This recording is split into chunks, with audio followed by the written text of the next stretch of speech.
Here's something engaging and suspenseful for your YouTube video introduction.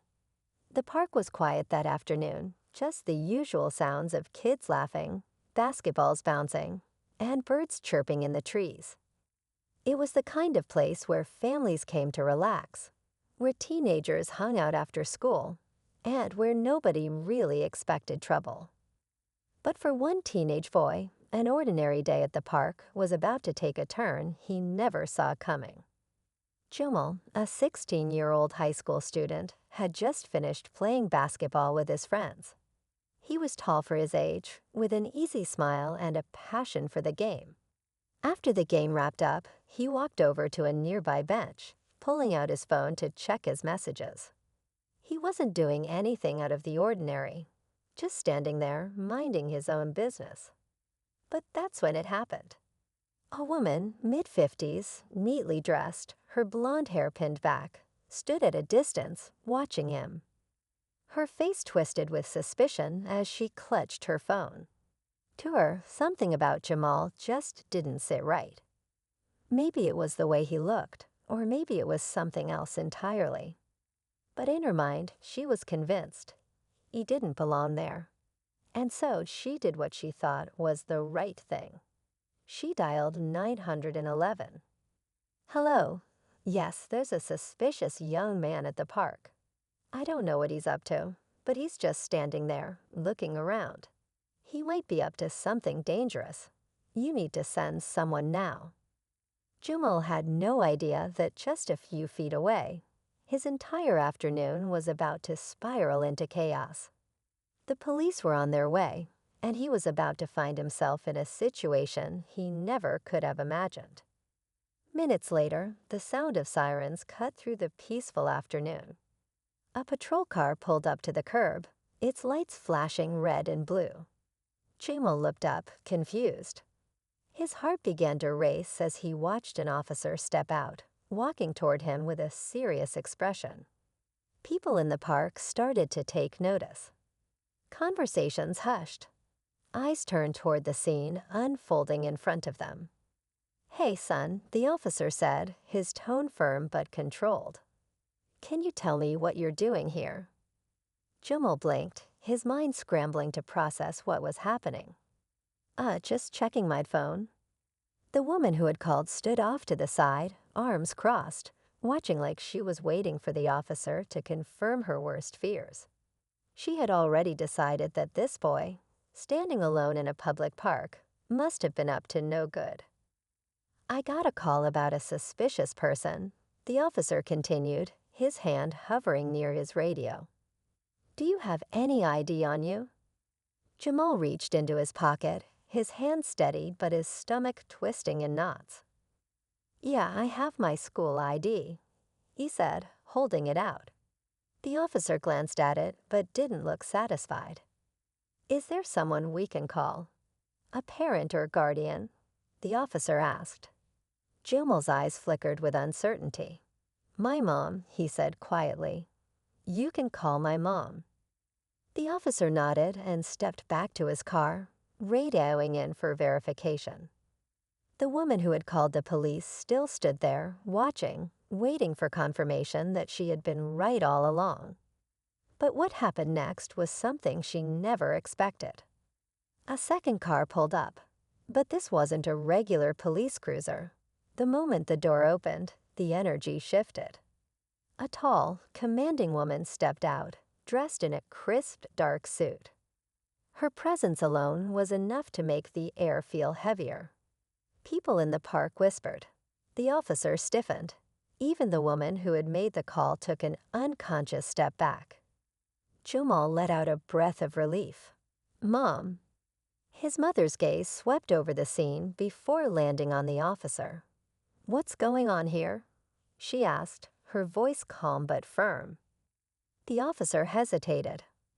We received a call about a suspicious individual, he explained, suddenly much more careful with his words. Jumal's mother turned her attention to the woman who had made the call, her expression unreadable. The woman suddenly seemed smaller, less sure of herself. But it was what happened next that left everyone in shock. Jumal's mother reached into her pocket, pulled out her badge, and held it up for everyone to see. "I'm Special Agent Lisa Carter," she said, her voice steady. "FBI chief of this district." Silence. Absolute silence. The officer's mouth opened, then closed. The woman who had made the call turned pale, her confidence evaporating in an instant. Jumal looked between his mom and the officer, waiting to see what would happen next. And just like that, everything changed. But the question remained, what would his mother do next? Would she let this slide, or would there be consequences? One thing was for sure. The woman who had made that phone call was about to learn a lesson she would never forget. That's the setup for this intense, eye-opening story. What happens next? Stick around to find out how this situation unfolds. Trust me, you won't want to miss it. The air around them felt heavier now, thick with an uncomfortable silence. The officer's fingers twitched near his radio, his stance shifting as if he wasn't sure whether to apologize or double down. The woman who had made the call looked like she wanted to disappear, her arms crossing over her chest as she avoided looking at Jumal's mother. Jumal stayed quiet, watching. He had never seen his mother like this, not just as his mom, but as someone who commanded a room without raising her voice. The way the officer straightened up told him everything. He wasn't just dealing with someone's angry parent. He was dealing with someone who had the power to change things. Lisa Carter let the silence stretch for just long enough to make both the officer and the woman sweat before she spoke. "My son was standing here in a public park minding his own business," she said, her voice steady. "And someone felt the need to call the police on him." "Tell me, officer, what exactly was the complaint?" The officer cleared his throat, shifting awkwardly. "We received a call about a suspicious person. Loitering." Lisa raised an eyebrow. "Loitering?" She said the word like it was ridiculous, like she could barely believe it. Then she turned to the woman. "And you made this call because—" The woman's mouth opened, but no words came out. She blinked, her face going red as she fumbled for an explanation. I wasn't sure." She took a breath and forced out, "I thought he might be up to something." Lisa didn't react right away. She studied the woman, her sharp eyes reading everything that wasn't being said. Then she nodded slowly. "You weren't sure. But instead of asking him if he was okay, instead of just going about your day, you called the police." The woman bristled, hugging herself tighter. "I was just trying to be cautious. You never know these days. I was trying to do the right thing." Jumal clenched his jaw, his fingers curling into fists. He wanted to say something, but his mother placed a hand on his arm, a quiet reminder to let her handle it. Lisa let out a breath, looking back at the officer. "And when you arrived," she continued, "did my son do anything suspicious?" The officer hesitated, then shook his head. "No, ma'am." "So why are we still standing here?" The officer shifted uncomfortably, "Just following protocol." Lisa tilted her head, her expression unreadable. "Protocol," she repeated like she was testing the word, weighing it against her years of experience. Then, after another beat of silence, she put her badge away. "You have my number now. If there's any issue with my son in the future, you call me directly. But for now, I think we're done here." The officer gave a stiff nod, muttering something into his radio before finally stepping back toward his car. Jumal let out a breath he didn't even realize he had been holding. But the woman wasn't ready to let it go. "I was just being careful," she muttered, almost to herself. "I didn't mean any harm." Lisa turned to face her again. Careful would have been watching from a distance. Careful would have been trusting that a kid standing in a park with a phone wasn't a threat. But you didn't choose to be careful. You chose to be afraid. And that choice could have had consequences. The woman flinched, and for a second, it looked like she might argue. But something in Lisa's expression stopped her. Instead, she turned and hurried away, disappearing down the sidewalk without another word. Jamal let out a long exhale, his heart still beating fast. He looked up at his mom. "You didn't have to do all that." Lisa sighed, looking at him with a mix of love and exhaustion. "Yes, I did." Jamal frowned, glancing around at the people still watching, some pretending not to stare, others whispering to each other. "I just don't get it," he admitted. "I wasn't doing anything." Lisa softened, brushing a hand over his shoulder. "I know," she said quietly. "And that's the problem." Jamal didn't say anything. He just nodded, letting the moment sink in. The officer's car pulled away. The park started to return to normal. The kids went back to their games, the parents turned their attention elsewhere, and the world kept moving, just like it always did. But for Jamal, something had shifted. As they walked back to their car, his mother's presence beside him feeling like both a shield and a reminder, he thought about everything that had just happened. The way people saw him, the way people saw his mother, and the way things could have gone if she hadn't shown up when she did. And one thought stuck with him the most. What if she hadn't been the FBI chief? What if she had just been another mother, another woman, without the power to make people listen? Would the story have ended the same way? Jamal wasn't sure, and that uncertainty was the heaviest thing of all. As he climbed into the car, his mother started the engine, but neither of them spoke right away. There was too much left unspoken, too many thoughts racing through his mind. Finally, Jamal broke the silence. "What happens now?" Lisa glanced at him, her grip on the steering wheel tightening just slightly. "Now," she said, "now we go home. And then we talk." Jamal nodded. He knew this conversation wasn't over. In fact, it was just getting started. And something told him that this moment, this single, unexpected afternoon, was going to change things in ways he hadn't even begun to understand. The drive home was quiet, but it wasn't the kind of silence that felt comfortable. It was thick, heavy, filled with things neither of them were saying yet. Jamal stared out the window, watching the buildings blur past, his thoughts racing. His mother had handled the situation at the park like she always did, calm, controlled, powerful. But even though she had stopped things from getting worse, the weight of what had happened still sat in his chest like a knot that wouldn't loosen. Lisa's hands were steady on the wheel, but Jamal noticed the way her jaw tightened, the way her eyes flicked to the rearview mirror more often than usual, like she was still processing everything, turning it over in her mind. Finally, Jamal couldn't hold it in anymore. "Mom," he said, his voice quiet but firm, "how many times has this happened?" Lisa didn't answer right away. She exhaled slowly, like she was measuring her words before she spoke. "More than it should," she admitted. "And not just to you." Jamal looked down at his hands, fingers curling into the fabric of his jeans. "Did you ever get scared?" Lisa's grip on the steering wheel tightened just slightly. "Every time," she said. "Not for myself, but for you. For kids like you. Because I know that not everyone gets the chance to explain themselves." Jamal swallowed hard, letting that sink in.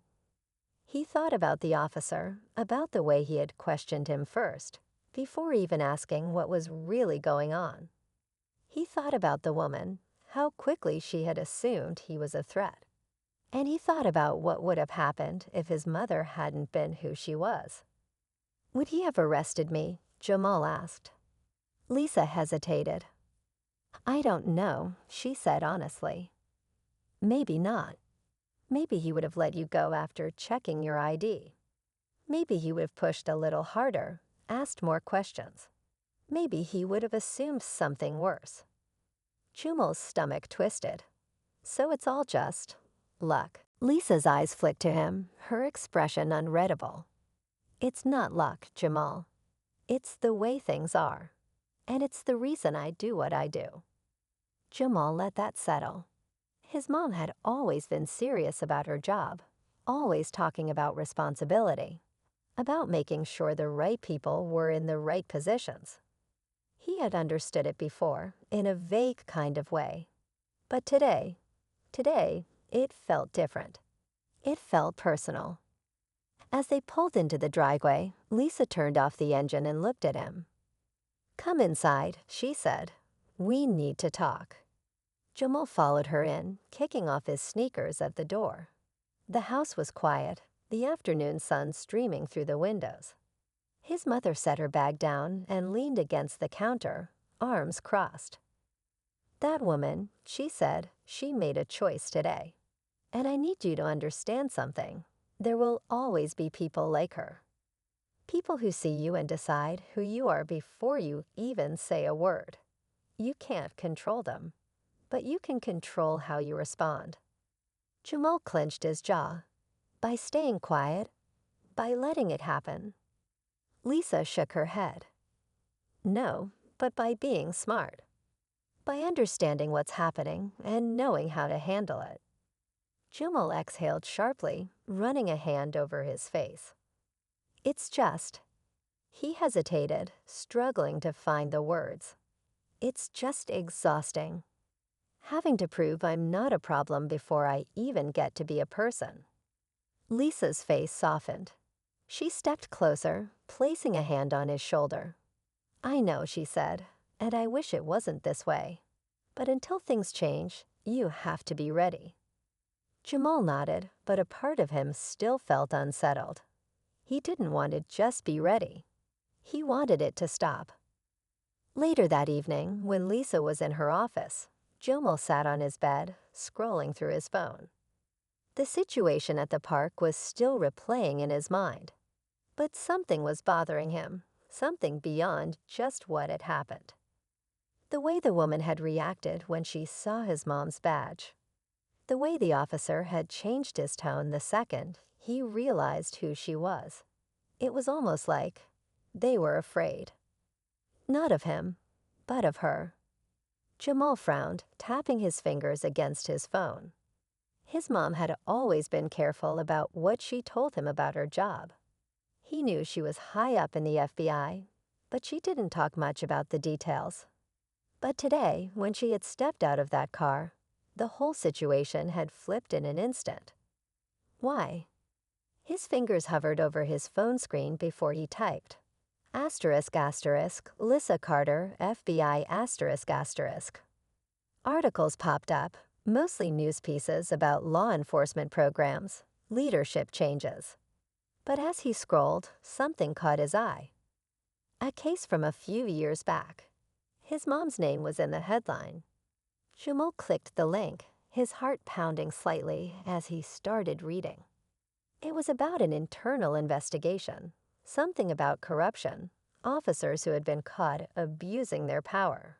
And his mom, she had been the one leading the case. Jamal's chest tightened.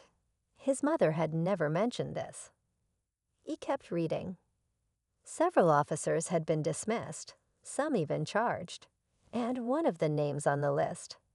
The same last name as the officer from today. Jamal's mind raced. Was it a coincidence? Or had that officer known exactly who his mom was the moment she stepped out of the car? He leaned back against his pillows, staring at the ceiling. This wasn't just about what happened to him today. It was bigger. And for the first time, he wasn't just thinking about how unfair it was. He was thinking about what it meant, and what he was going to do next. Jamal couldn't shake the uneasy feeling growing in his chest. The more he thought about what he had just read, the more everything started to make sense in ways that made his stomach twist. The officer at the park had known. He had recognized his mother, and the moment he did, everything changed. He didn't know what to do with that information yet, but he knew he had to say something. He pushed himself off the bed and headed to his mom's office. The door was cracked open, and she was at her desk, reading over some papers, a focused expression on her face. "Mom," Jamal said, stepping inside. Lisa looked up, immediately sensing something in his tone. "What is it?" Jamal hesitated for half a second before walking up to her desk. "I looked you up," he admitted. "I read about that case, the one where you exposed those officers." Lisa's expression didn't change, but he noticed the way her fingers stilled against the paper in front of her. "I think that cop at the park today knew who you were," Jamal continued, "and I think that's why he backed off so fast." Lisa exhaled slowly, leaning back in her chair. "It's possible," she said after a moment. "Some of the officers involved in that case had family members in the department. That's not uncommon." Jamal sat down across from her, his mind racing. "But doesn't that mean this wasn't just about me? What if that guy had a reason to come after me?" Lisa studied him carefully, her expression unreadable. "Jamal, I don't want you jumping to conclusions." Jamal frowned. "I'm not. But I need to know the truth. Are there people out there, cops, who still have a problem with you because of that case?" Lisa didn't answer right away. She looked at him for a long moment. Then finally, she folded her hands on the desk. "The truth," she said, "yes. There are people who didn't like what I did. There are people who think I ruined careers, embarrassed the department. But I did what needed to be done, and I'd do it again." Jamal swallowed. "So what if today wasn't random? What if that woman called the cops on me, but then the wrong cop showed up? What if this was something more?" Lisa's jaw tightened slightly. "That's not something we assume lightly," she said. "But if there's any truth to it, I'll find out." Jamal nodded, but he could tell from the way she said it that she was already thinking about it, already working through possibilities in her head. That night, sleep didn't come easily. Jamal lay awake, staring at the ceiling, his mind running through everything that had happened. The way the officer had looked at him, the way he had looked at his mother. And then there was the woman, the one who had made the call. Who was she? Why had she been so quick to assume the worst about him? And why did she leave so fast once his mother stepped in? Something about the whole thing didn't sit right. The next morning, Jamal decided he needed answers. He didn't tell his mom. He wasn't sure what she'd say. But he knew one thing for sure. That woman lived in the neighborhood. She had walked away too quickly for her house to be far. He had seen her face. He just needed to find her. Jamal headed out, walking through the park, glancing at the people around him. It was a Saturday morning, and the neighborhood was alive with joggers, parents pushing strollers, and kids riding bikes. And then there. She was sitting on a bench near the coffee shop, sunglasses on, scrolling through her phone. Jamal's heart pounded, but he forced himself to stay calm. He approached slowly, making sure she saw him before he spoke. "Hey," he said, keeping his voice steady. The woman looked up, and for a split second, he saw recognition flash across her face. But then she stiffened, like she wasn't sure how to react. Jamal didn't wait. "Why did you call the cops on me?" Her lips parted slightly, caught off guard. I told you. I was being cautious." Jamal shook his head. "No, you weren't. You didn't know anything about me, but you assumed something. And then you left before you had to answer for it." The woman looked around, like she was making sure no one was listening. "I don't have to explain myself to you," she muttered. Jamal crossed his arms. "Maybe not. But I think you should. Because I don't think you just randomly decided I was a threat. I think there's something else." The woman exhaled sharply. "Look, kid, I don't want any trouble." Jamal narrowed his eyes. "Then why did you start it?" For a moment, she didn't answer. But then she stood up, shoving her phone into her bag. I have to go. Jomel stepped slightly in her path. Did someone tell you to do it? He asked, his voice low. The woman froze. It was only for a second, but Jomel caught it. That flicker of hesitation. That half-second pause. And that was all he needed to know. Before he could press further, she shoved past him and hurried down the sidewalk, disappearing into the crowd. Jomel stood there, his heart pounding. This wasn't random. This wasn't just about a woman making assumptions. This was bigger. And now he was right in the middle of it. And now, whether he liked it or not, he was part of that fight too. Lisa didn't waste time. The moment she confirmed Sharon Calloway's connection to Officer Slater, she made more calls, this time to people she knew she could trust. Within hours, she had a clearer picture of what was happening, and it was even worse than she expected. Jomel sat at the kitchen table, trying to process everything as his mom paced the room. Slater has been watching us, Lisa said. Not just you, me. He's been digging into my past cases, my history with the department, everything. Jomel's stomach clenched. Why? What does he want? Lisa exhaled sharply. Revenge, or at least some kind of payback. His brother lost his badge because of me. I exposed the corruption, and now Slater is trying to make me pay for it. Jomel felt a chill run through him. So that's why he sent Sharon to call the cops on me. He wanted to create a situation where something could happen. Lisa nodded grimly. He didn't expect me to show up. When I did, he knew he had to back off. But now that we know what he's been doing, we have the upper hand. Jomel's mind raced. So what do we do?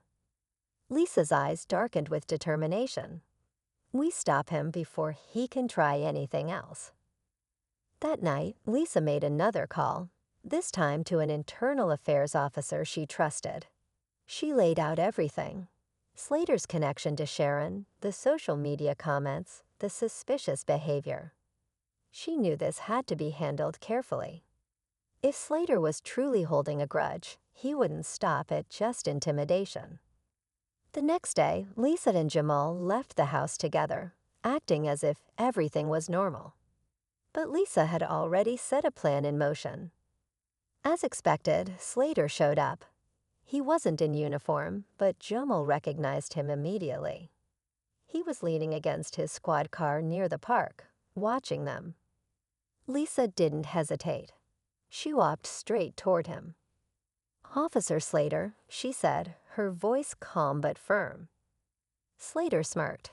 Chief Carter, out for a walk. Lisa's expression didn't change. Cut the act, Direk.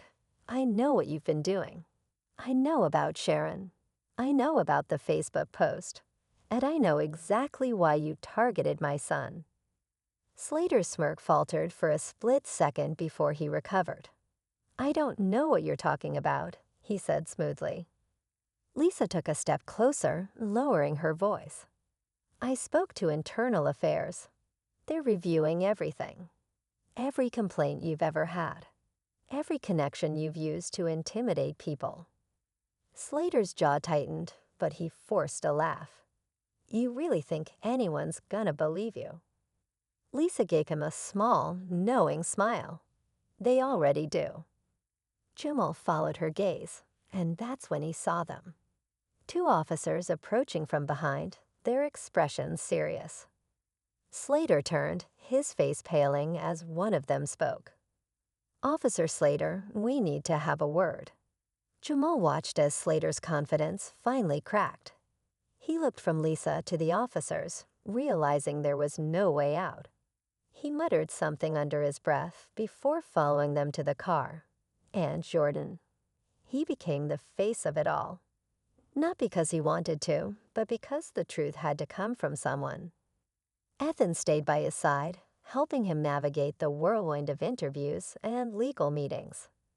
Captain Harris finally spoke out, backing up everything Jordan had exposed. Other pilots came forward too, refusing to stay silent any longer.